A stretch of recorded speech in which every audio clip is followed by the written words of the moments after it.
Welcome in, race fans. This edition of Through the Gears presented by Front Stretch. I'm your host, Tino Patino, and I couldn't be more excited to get back into this weekend's NASCAR racing action and the betting action as we were able to cash big time last weekend at Pocono Raceway with none other than Ryan Blaney taking home the victory. We got him at 14-1 earlier in the week, talked about him on this show, and then, I had people coming up to me saying they even got him at 16-1. So great value on Blaney. We were able to capitalize on that. We saw the trends with him, and he had a fast car. He was able to hold off Denny Hamlin, and that was huge for us. So great, we were able to cash on that and a few other items that we'll get into as we get into the show today. But first up, we got to give a special shout out to the people who commented on the last video. If you guys want to shout out, always be sure to comment, leave a like, and I'll shout you out for the video here on this show. So Marcus, shout out to him, Kyle B8 as well, and Donald Veal. Appreciate you guys commenting,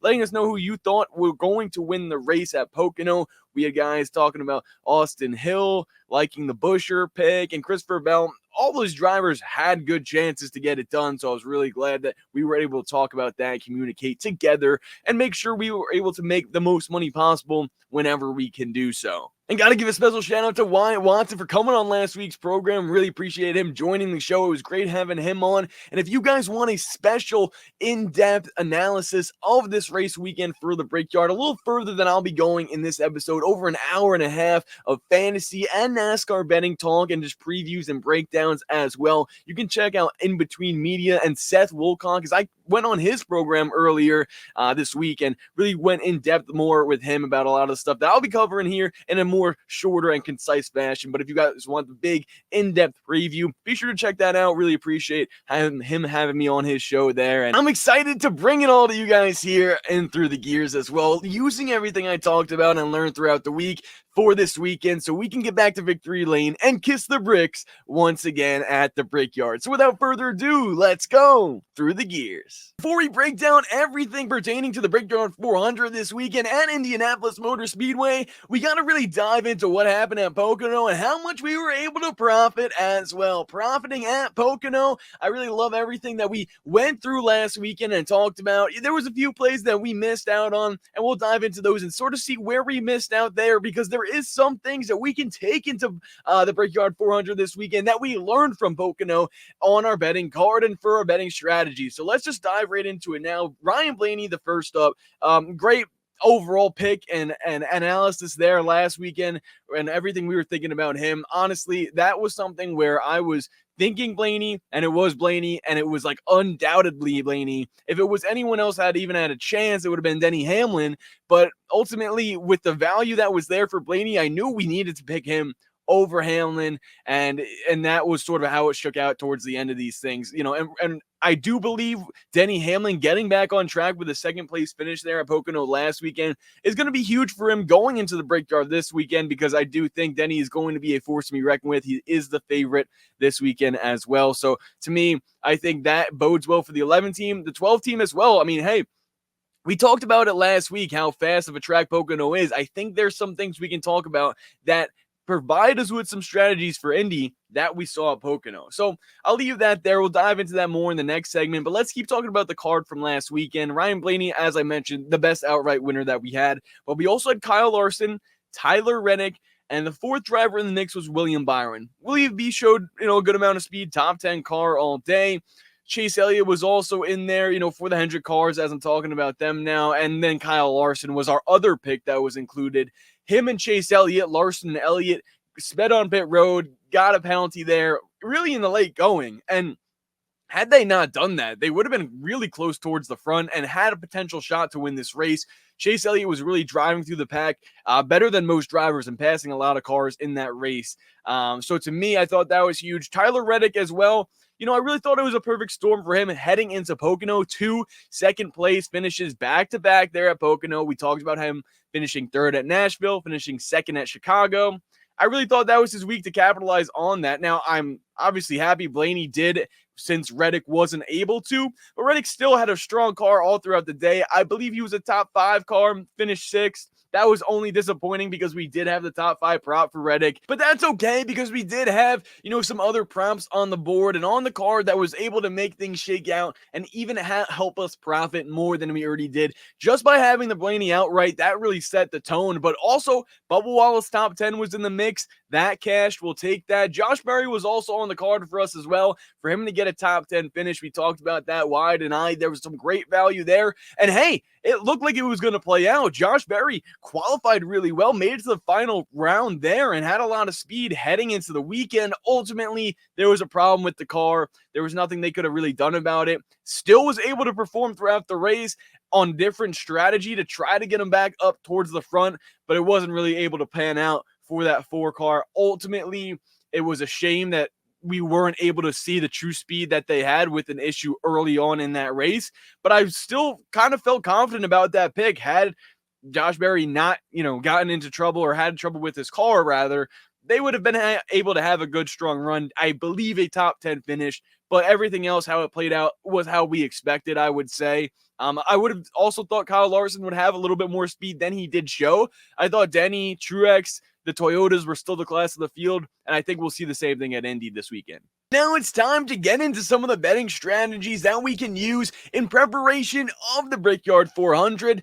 And I got to be honest, guys, this was a tough week, and I feel like in the NASCAR betting community, that's sort of what a lot of people are saying in terms of trying to figure out the best data we can find in order to use it to our advantage in betting and making some picks for this race weekend, mostly because we have not seen the next gen cars race at the Indy Oval. The last time we raced at this racetrack was 2020, and since then we have these new next gen cars for the last few years now. So the next gen isn't really new to us, but it is completely new to this racetrack. So that's going to be interesting to see how much differences there will be from 2020 to now 2024.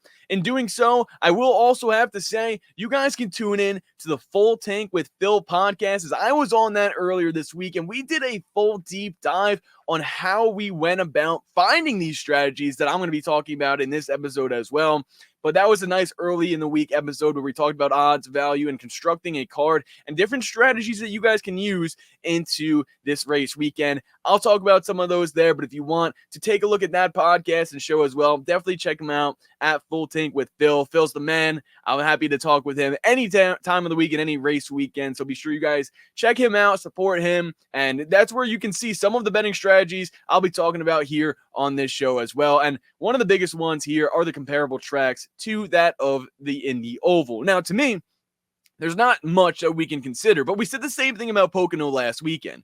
Well, the truth of the matter is we can use Pocono to help us with Indy this weekend because, A, these two tracks are so unique, but they're also so long, and I think that's the biggest thing that we can consider. 2.5 miles long, 160 laps for obviously 400 miles in the Brickyard 400, and this is important to note because the long straightaways that are at this track and the speed at which the cars are running, the horsepower that's included to race and run well at Indianapolis Motor Speedway is similar to what we've seen at Pocono in terms of the drivers and how they race heading into the turn one and the tunnel turns, but also the long flat straightaway that Pocono has with it as well.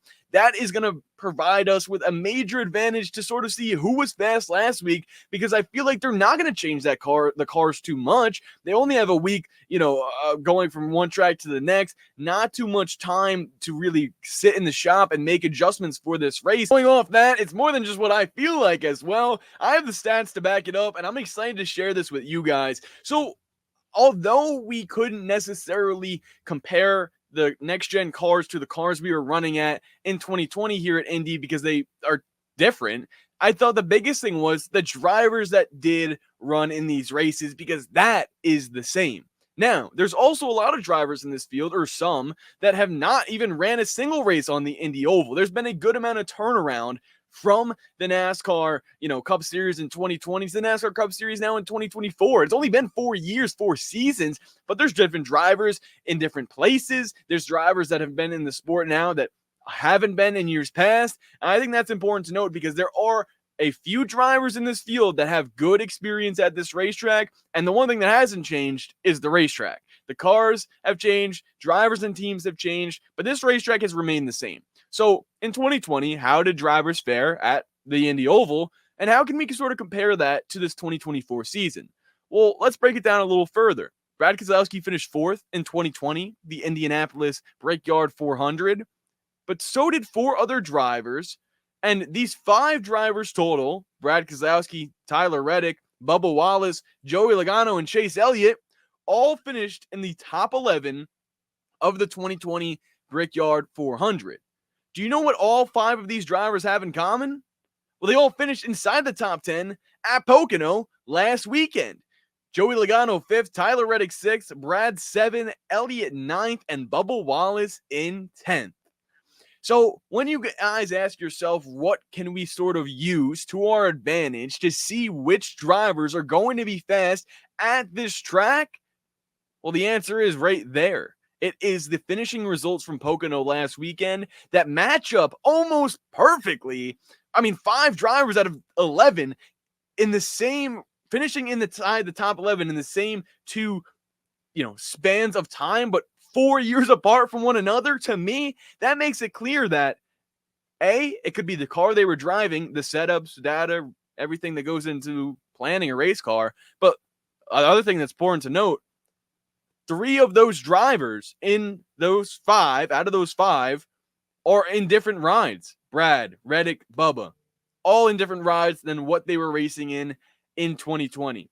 To me, it means these drivers are fast at this racetrack. A comparable track's Pocono.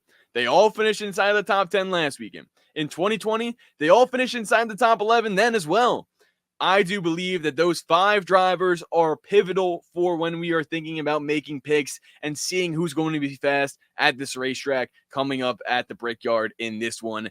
I think it's going to be huge because of everything that we've seen so far this season about speed and trying to find any of the trends, especially for a racetrack where we haven't raced at so far in this next-gen era. So to know that these drivers are going to be fast and bringing that to speed with them this weekend is huge. For the odds breakdown, the first and foremost thing we got to talk about are the 2 favorites. Of course, it's none other than Denny Hamlin at plus 400 and Kyle Larson at plus 600. But let's dive deeper with those 2 drivers for just a second. I want to go back to what some of the strategies like we were talking about in the last segment. The one that we last mentioned was the fact that we can compare this last weekend's race at Pocono to the 2020 race the last time we were at the Indy Oval. I talked about the drivers, 5 of them, who finished inside the top 11 in both races. Well, one driver who was left out was the one who finished second last weekend at Pocono, and that's Denny Hamlin. Denny Hamlin would have won the race in 2020 as time was slowly ticking down there, but he ended up hitting the wall, blowing a tire, slamming into the wall, and ultimately not winning the race, in which he should have, as he was leading laps when that happened, leading the last few laps, that is. So to me, Denny Hamlin is another driver that would be on that list. Had Denny won that race, in 2020, he would be at first there, second at Pocono too. And that's sort of why Denny is the favorite in this one. Aside from the fact he's always up there every single week so far, like we've seen this season, at plus 400, I don't necessarily love the value there, but at least there's reasonings to where it does make sense. And Denny Hamlin, the same thing I keep thinking about is how outspoken he's been so far this season on social media, on his own podcast, actions detrimental there. To me, I think it's been awesome for the sport. And with the crown jewel being this type of race with the Brickyard 400, Denny Hamlin, I think, wants to capitalize on that majorly, especially since the last time we were here, he wasn't able to do so when he looked like he was in the position to get it done there. So I do believe Denny Hamlin is the favorite, and rightfully so here. But how about Kyle Larson now, right? Crew chiefs are going to be a factor. And this also can be said for Denny Hamlin. Strategy is going to play out in this race because it is such a long race, just like we've seen at Pocono last weekend, where strategy did come into play for a number of different drivers and teams. For instance, Chris Gabehart and Denny Hamlin, Cliff Daniels and Kyle Larson on 2 different strategies like we saw last weekend from, or times different this season, but still able to make their way towards the front no matter what. So I trust those 2 teams and drivers and crew chief pairings a lot in this weekend's race. I think it's going to matter. I think track position is huge.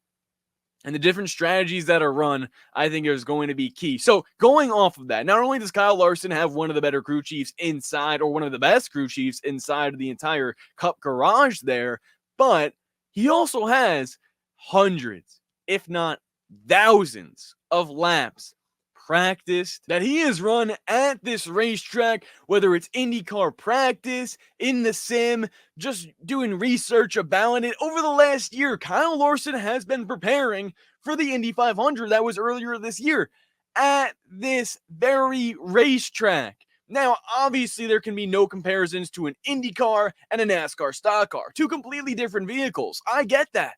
But the racetrack stays the same. And I think from that standpoint, Kyle Larson just being at the track, absorbing all the knowledge he can and learning about it, I do believe that will play a huge factor into how that team does this weekend, and I really think it can benefit him.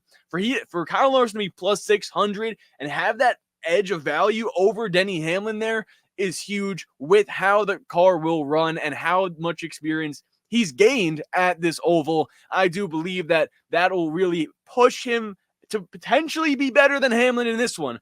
Hamlin is the favorite. I feel like that's fair, but I'm betting on both of them this weekend. That's for sure. So we'll probably see another Denny Hamlin versus Kyle Larson battle in this one for this crown jewel and this great event. And that's something that when it's a battle of the best for one of the best races, I will be absolutely happy with. But there's some other drivers that could prevail in this one. One of which is one of 3 drivers that has an active win at this racetrack in the Brickyard 400, and that's Brad Keselowski. Brad Keselowski is honestly one of the other favorites for this race at plus 750. The value there is something I was a little bit surprised by, since it has been so long since, we have raced here, and RFK has been fast, but most times they're around 10-1. Do be sure to price shop as I'm mentioning the odds from the DraftKings Sportsbook, as it's the official sportsbook of NASCAR.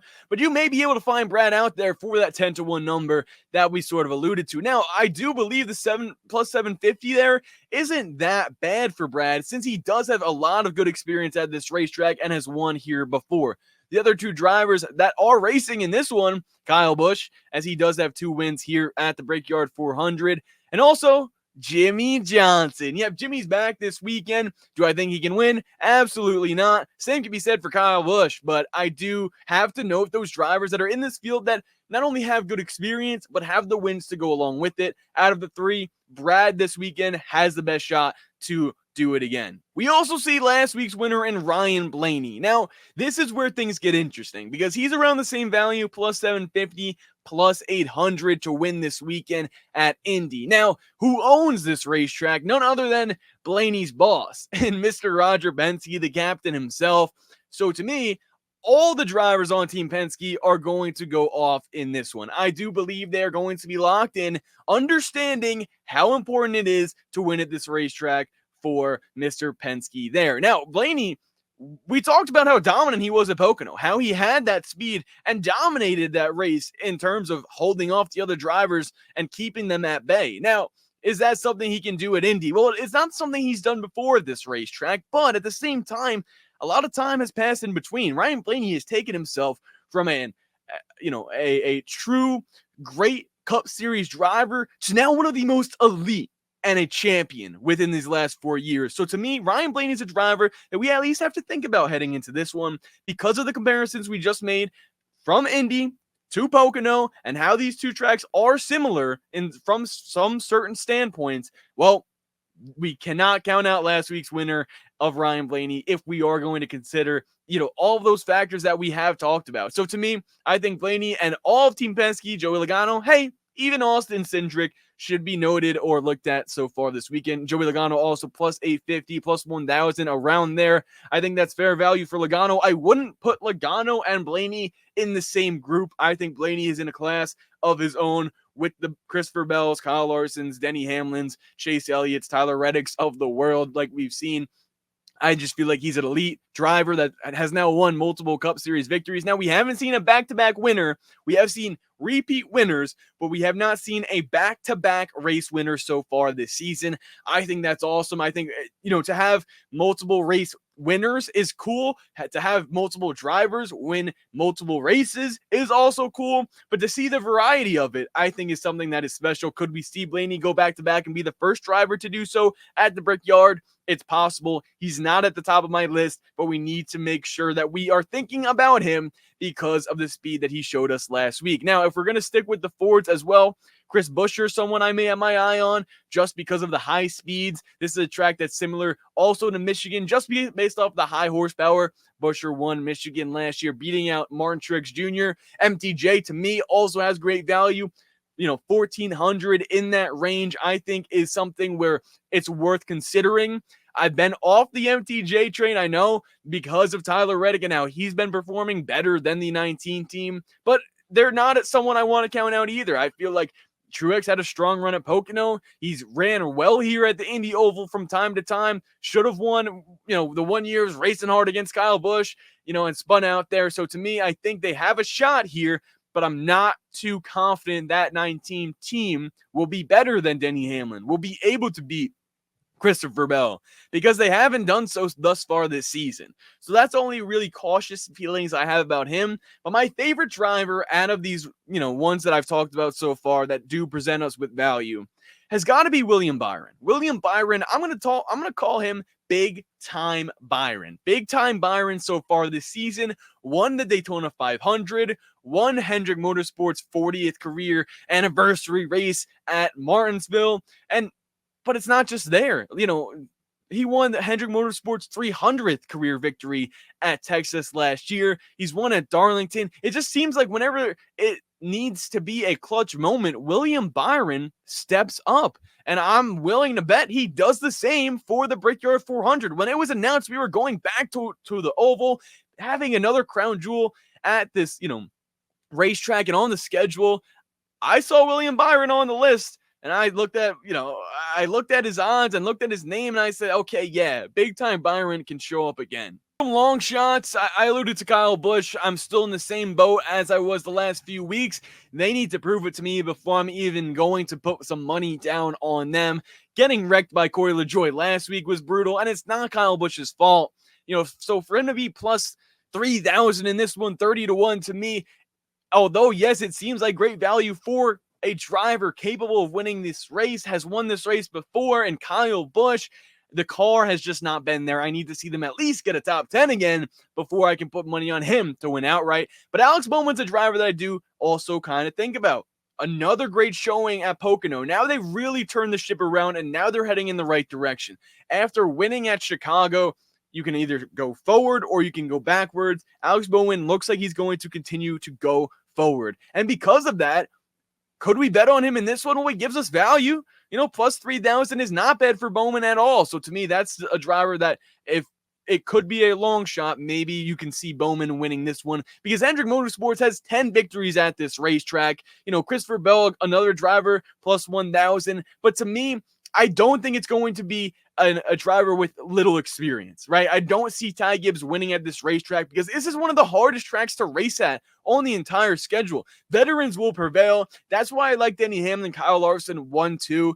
William Byron for, the Big Time Byron and everything else he's been able to do would probably be, the other driver that I look at. But let's get more into that with the outright winners. Let's get to the picks here in this one. I'll be thinking of 4 drivers that I believe can get to victory lane, and maybe 1 or 2 long shots that we also need to keep in mind for this one. For the odds breakdown, I sort of went in depth and touched on everyone that I thought has a shot to win this one. If there's any other drivers that you guys have questions on or want me to talk about, let me know in the comments below. I'd be more than happy to do so. Let's get into this now, though. I think the first 2 drivers are a no-brainer. Kyle Larson and Denny Hamlin, with such a big-time race like this I can see this really being a battle between those 2 guys. I really do believe Denny Hamlin is poised to win this race and is in position to do so. But with Kyle Larson having all that experience and all the laps logged at this racetrack because of Indy, also, the Indy 500 did not go the way he wanted to. He's looking for revenge at this specific racetrack, too.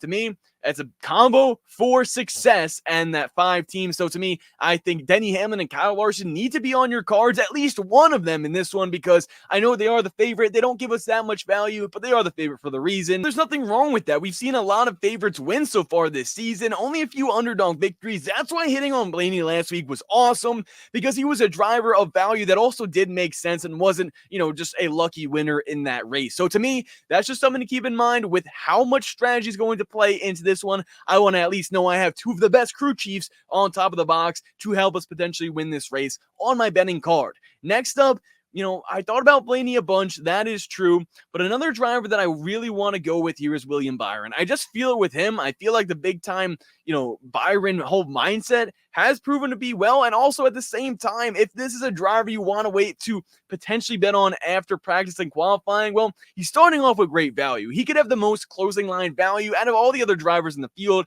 at plus 1,000. I think that could be cut into plus 800. Maybe even plus 700 if he does qualify inside the top 5. So William Byron is another driver that I have on my mind heading into this one. And another one has to be Brad Keselowski. With the success already at this track for him, I do believe that they will have a good run, but I'm not sure for an outright winner. I think that's something definitely you guys should consider, and that's why I'm talking about it here now. But I do also feel like the Toyotas will bring the speed to this racetrack. I talked about MTJ. Do I think he can prevail over the Denny Hamlins and the Christopher Bells? And, I think Ty Gibbs, he has the advantage over since he does have experience. A lot of Ty Gibbs love out there, which I don't hate. I think Ty Gibbs is capable of winning races, but he hasn't put together a full race once this season. I mean, even if the 54 team does bring speed, which they should be since they are a Joe Gibbs Racing Toyota car, and I think he will be fast, but to me, I just can't see him racing that well at a track that he has no experience at and is such a veteran racetrack. So Ty Gibbs, I think he'll have speed, top 10 car. I don't think he'll be able to win this one. Tyler Reddick to me is a driver where I've talked about him for a few weeks now, and I'm not sure if I'm ready to get off that train just yet. I think the high speeds can benefit Reddick in this one. I think, whether he can be a car that wins this race is yet to be seen, but I do believe that he could be in position at the end, and if he is, all of these times where he's been battling and racing up front could finally pay off for him, as it seems like they've been really close to getting a victory. Some underdogs that could potentially win it. I don't necessarily see that happening in this one. I think this will be a race dominated by the favorites, as I have mentioned countless times. Chase Elliott is another driver to keep your eye on. Chase Elliott, too, I feel like could have some speed in this one because of how strong he was at Pocono and, finishing 11th in this race the last time we were at the Indy Oval. But another driver I need to talk about, or a couple of them, is Bubba Wallace. Bubba Wallace, 30-1. Now, here's the thing. I believe he can win this race because they've had, great finishes at this racetrack before. But I don't think that's the direction they're going to be going in. Bubba was able to make up, almost over 30 points, 40 points in this, the cut line for the playoffs from last weekend to this weekend. Last weekend, he was minus 53 heading into Pocono, and he's now minus 27 from that playoff cut line. I believe because of if they're able to continue on that mindset and that right path, and yes, something happened to Ross Chastain in his car where it ended up ruining their day, but that's the type of thing that 23 team needs to capitalize on. So from a betting perspective and realizing this, I believe Bubba will try to stay out when he can to get stage points and be able to strategize to see where they can capitalize on finishing the best to get the most points to close in more and more on that cut line within the last 5 races before the NASCAR playoffs here. So to me, 30-1 for a driver that's, a good top 10 bet in this one. I don't like to win because of those strategy options they need to be playing and we need to be aware of. There is another driver in this one, Joey Logano. Joey Logano could be talked about for an outright winner. He's been strong at this racetrack before. In terms of average finishes, he's one of the best drivers to finish at this racetrack inside the top 10. To win it, I don't think they're at that same level of the other drivers that we have mentioned and talked about in this one. We haven't seen the consistent speed. He didn't finish inside the top 5 at Pocono, which was good, but I need a little bit more than that on a consistent basis to know that he has what it takes to compete with the drivers that are, racing for wins each and every week. I don't think the 22 team is there just yet, but if they knock off another top 5 finish, my mindset could change about them. into some prompt bets, a little bit less than normal here for the card before practice and qualifying. I really want to wait until after practice and qualifying to see who's fast and who we could potentially capitalize on for some top fives and maybe some top threes, which with the limited data here, that's why I'm kind of staying away from the top fives until after to really see who we know is going to be fast and have the best lap averages for a long green flag run that's definitely possible here at this racetrack. But top 10s, I'm willing to hammer any day of the week, and here's some of them that I like. First up, we'll give you a nice and easy one. Bubba Wallace top 10 at plus 100. I love the plus money there. It's a little risky in terms of the strategy that I mentioned before, and with it being plus money, that is good for us, but it's not that much. It's not that much value. Now, I do think Bubba is a safe top 10 bet, but if he ends up playing strategy, flipping the stages, trying to get stage points, and that hurts his finishing result at the end, because maybe he goes out and tries to win the first two stages, that's something that we need to take into consideration here. So, plus 100 for Bubba top 10, I think that's fair. I think that's good value there. Same thing with Alex Bowman. Same sort of odds anywhere you look at it. And I think that top 10 market for those two drivers right now that are trending in the right direction is fair. Now, to go along with those guys, one driver I've noticed that's ran really well here in the past and even in bad equipment is Michael McDowell at plus 350 for a top 10 finish. Hey, in this racetrack, last time we were here, he finished in 7th. Now, that's a great finish for Michael McDowell, but at the same time, in some races prior, there was finishes of 15th, 9th, 12th, 17th, around there. So if he's a top 15 car with the worst equipment he was in, I'm talking when he was racing the 95 car, before he got into that front row car, Michael McDowell was still putting up good finishes at this racetrack. So to me, I think he's capable of getting a top 10, not to mention with the Team Penske Alliance, we know those cars have been faster than they normally are. So for him to sneak into a top 10 at plus 350, I like those odds there. And another driver that we have been cashing out on when it comes to top 10s is Josh Berry. Josh Berry has been the man for us lately. Last week he didn't come through, but we talked about that and something happened with the car. Well, the last time we raced at the Indy Oval, who won? Kevin Harvick. He's retired. His crew chief is not. His crew chief, Rodney Childers, one of the best, if not the best crew chief in the NASCAR Cup Series right now, is Josh Berry's crew chief. So they know how to win races here. I'm not saying he's going to go out and make him win the race with his strategy. It's possible, but I do believe he'll be put in the right position to capitalize on wherever they're running out throughout the day for a top 10 finish.